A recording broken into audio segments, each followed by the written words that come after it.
Ayun na, muli nagbalik. Muli nagbabalik po ang inyong lingkod, guys.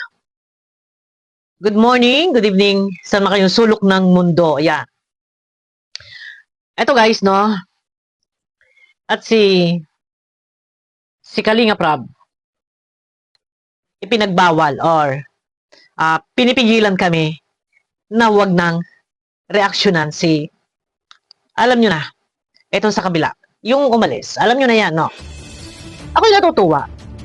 Guys, bago tayo magsimula, pakiclick naman po muna ng thumbs up. Nang sa ganun ay swak sa panlasa ni YouTube, ano? At baka meron pa po dyan na hindi nakasubscribe. Ito naman po hindi sa pilitan. Yung gusto lang po. And pakiclick po ng thumbs up, no? Eto guys, panawagan ni Kalinga Prab na kung maaari na ang mga reaktor ng Kalingap ay huwag nang reaksyonan itong kabila. Alam nyo na yan kung sino yan. Huwag na daw pong reaksyonan. Maganda. Ako'y natutuwa dahil ang gusto ay kapayapaan, katahimikan. Hindi man yung Kalingap yung nabubulabog sa ngayon, pero mas gusto niya na yung mga reaktor ng Kalingap ay kumbaga hindi mapariwara. Maganda. Para din sa katahimikan, sa kaayusan, lalo pat kami ay dito inire-represent kasi namin yung Kalingap, mga reaktor kami. Pero eto kagaya nga po ng sinasabi ko na dalawang video ko yun, na ako humihingi ng pasensya. Sabi ko, nung nakaraan, last na yon, and then kagabi ulit, napasundan ko, sabi ko ay samantalahin ko na. Ako'y intindihin nyo, unawain nyo, at ako'y titigil din. Nais ko lang naman na mailabas yung sa part, yung sa akin na naipon yung noon pa, ilang buwan, 2 buwan, na alam nyo naman, na ang mga reaktor ay hindi nangingialam. No po, salamat kay Kalinga Prab at napakalawak na kanyang kaisipan. Ang gusto niya ay kapayapaan sa kabila na lahat na kahit siya ay binakbakan ng sobra. Na kung tutuusin nga, no, binabakbakan, hindi nga kami nakikialam para hindi na maglaot na maglaot. Alam niyo yan, hindi na kami sumasagot para wala ng problema. Pero eto, yung reaktor ni M, lalo na si Egypt, walang tigil. Walang tigil. Ang aking pinaglalaban din ay kinukumpara kay Joy. Dahil ako'y nandiyan, sumusuporta, nanonood, viewers ni Joy, supporters ni Joy, pinagmamalasakit ako. Wag na wag, ganun yung gagawin. Yun lang naman yung sa akin. Pagkukumpara kasi ang ginagawa nila. And kinukuha yung picture ni Joy. Yun lang yung sa akin. Nailabas ko naman na. Okay na yun, okay na ako. Pero dito, ito, dapat ang isang leader ng isang community maging kagaya sana kay Kalinga Prab. Noon pa si Kalinga Prab ganyan. Palagi sinasabi ni Kalinga Prab na huwag pansinin, huwag na mag-reaction. Ilang beses yun. Nakakatanggap ako ng message na nagagaling kay Kalinga Prab. Napakaganda. Dapat lahat ng leader, lalo na dito kay Midet, ganun sana yung pag-iisip. Unang-una, hindi bata yan. Si Midet, matanda na yan, 22? Masasabi nyo pa ba, bata? 22 years old? Matured yan, matured ng isip niyan. Kapag ikaw ay isang leader ng sinasabi mong community, ito, i-address ko din kay Midet na. Ito, ano na lang to, balance ito. Balance lang po ito, guys. Wala sa kung ano man.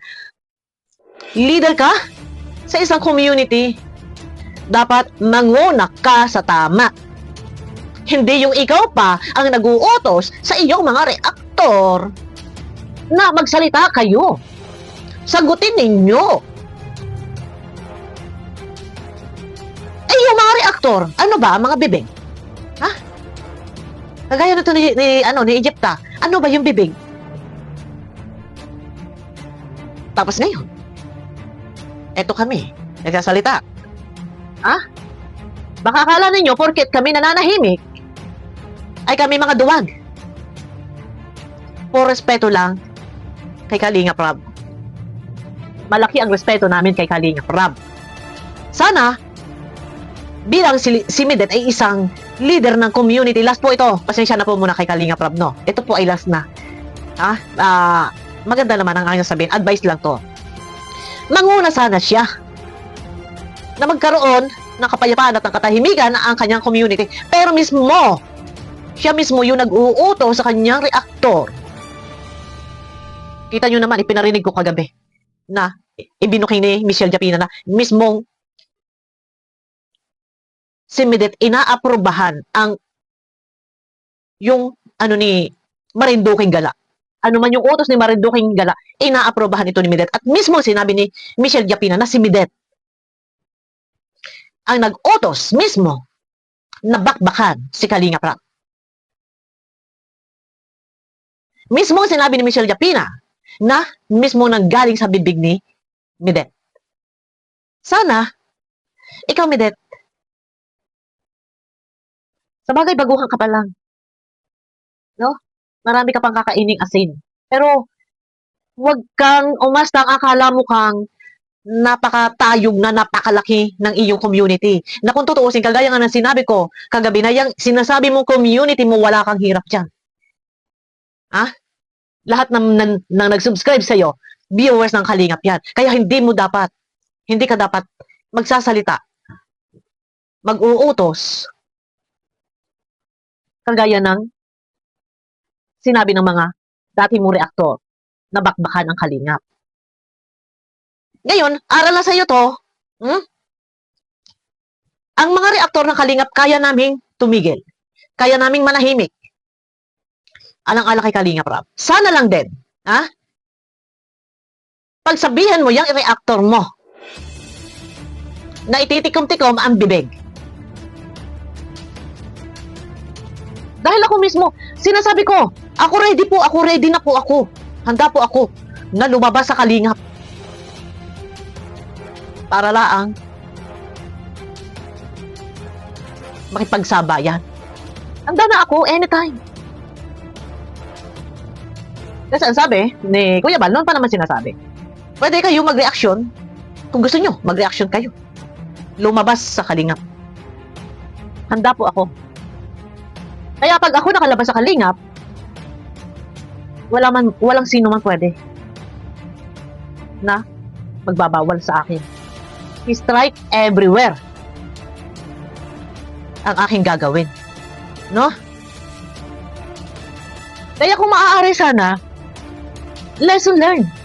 Huwag kayo mag-uutos at huwag kayo nangungumpara at sasabihin na take daw yung kumakalat na screenshot. Eto, panoorin mo, Midet.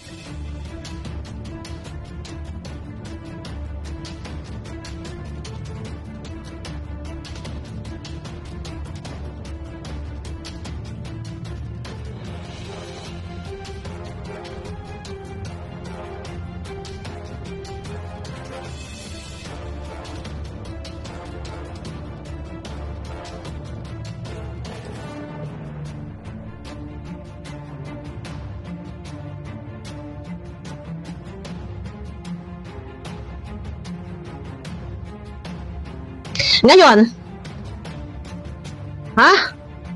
account mo yan. Baka gusto mo na sinasabi mo na fake yung account, yung kumakalat na screenshot na ang sabi niya na ang gusto ni Midet, meron siyang gustong mangyari na masaktan daw muna yung mga Danjoy supporters, maramdaman ng Danjoy kung ano yung naramdaman ng kanyang community. Di ba, nasaktan sila? Hindi nila matanggap. So ngayon, merong ginagawa or may niluluto, may pinaplano, pagpapasakit, siguro isa na yun yung pagpunta doon kay Kuya Brooks. Tapos sasabihin mo, fake, ayan yung account. Isipin mo kung sino yung kachat mo. Alam mo yan. Gusto mo magsalita pa? Gusto mo magsalita pa yung tao kachat mo? No. Change topic tayo. Ang akin lang, sabi ko nga kanina, no?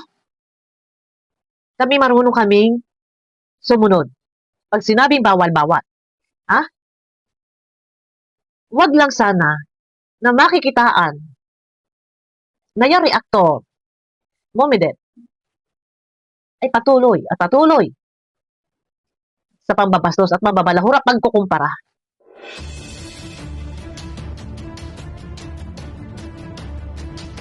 Pagsabihan mo reactor mo. Dahil, kapag hindi tumigil ang reactor mo, ikaw ang pupunteriyahin ko. Yun lang yung akin. Anytime pwede kami tumigil. Pinatitigil kami? Titigil kami. Wag lang. Sobra. Malayo. Malayo pa ang inyong lalakbayin. Midet, nandiyan ka pa lang. Nandiyan ka pa lang. Kaya sana, lesson learn lahat ang nangyari. Dahil kahit ano yung gawin mo, ano yung gawin nyo, walang naiinggit sa inyo. Walang naiinggit sa inyo. Nakita nyo? Ilang buwan? 2 months? 2 months kayo? Wala kayong katigil-tigil? Ito sa Egypt, Kami ba nakita nyo, narinig nyo, na sumasagot sa inyo? Hindi. Wala kayong naririnig. Inuulit ko lang, Wag lang, uli. Strike everywhere ako. Pwede ako umalis anytime sa Kalinga. Yun lang. Guys, eto last to. Pasensya na po, muna ulit sa lahat. At ito po ay last na. Ako ay sana intindihin ninyo at sumubra na po kasi Akala yata nila, wala nang hangganan ang kanilang pagsasalita. Ayan utos pa, bakbakan si Kalinga Prab. Saan ka nagkita, Midet? Nang binakbakan mo na? Pinabakbakan mo na? Pero, nagmamalasakit pa rin sa'yo, si Kalinga Prab. Di ba? Masaya ka na sa ngayon? At balita ko nga, ayon doon sa isiniwalat ni Michelle Japina ay gusto mo pa daw bumalik sa Kalingap? Talaga? Malay naman natin at tanggapin ni Kalinga Prab at ni Kuya Bal. No? Sino ba naman kami, mga viewers, na magbabawal? Malay natin na tatanggapin ka. Di good luck sa iyo. Pagsabihan mo ang mga reactor mo, na huwag pakikialaman si John. Yun lang. Ayun na guys, last na po ito. Pakiclick naman po muna guys ng thumbs up at abangan nyo po ako sa aking next video guys. Bye-bye!